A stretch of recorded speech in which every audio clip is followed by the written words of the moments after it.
کریم اما بعد، سرکار دو عالم صلی اللہ علیہ وسلم کا ارشاد ہے کہ جو آدمی عشاء کی نماز جماعت کے ساتھ ادا کرے اس کو آدھی رات عبادت کرنے کا ثواب اللہ پاک عطا فرماتے ہیں، اور پھر فجر کی نماز بھی اگر جماعت کے ساتھ ادا کرے تو پوری رات اس کو عبادت کرنے کا ثواب اللہ پاک عطا فرماتے ہیں۔ عشاء اور فجر یہ دو نمازیں جو آدمی جماعت کے ساتھ ادا کرتا ہے اس کو پوری رات جاگ کر عبادت کرنے کا ثواب اللہ پاک عطا فرماتے ہیں۔ یہ اس امت کے ساتھ اللہ پاک کا خاص اپنے فضل والا معاملہ ہے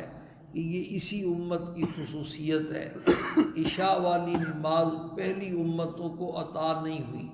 عشاء کی نماز اس امت کی خصوصیت ہے۔ اور جتنی فضیلت والی راتیں ہیں، شب برات ہے، لیلۃ القدر ہے، عید الفطر کی رات ہے، یہ جتنی بھی فضیلت والی راتیں ہیں ان کا ثواب حاصل کرنے کا سب سے آخری اور ادنی درجہ یہی ہے۔ اصل تو یہ کہ آدمی ساری رات جاگ کر عبادت کرے، اور دوسرا درجہ یہ ہے کہ جتنی توفیق ہو اس رات جاگے، اور تیسرا اور آخری درجہ یہ ہے کہ اگر بالکل ہی کچھ نہیں کر سکتا تو چلو کم از کم اس رات کو عشاء کی نماز بھی اسی نیت سے جماعت کے ساتھ پڑھے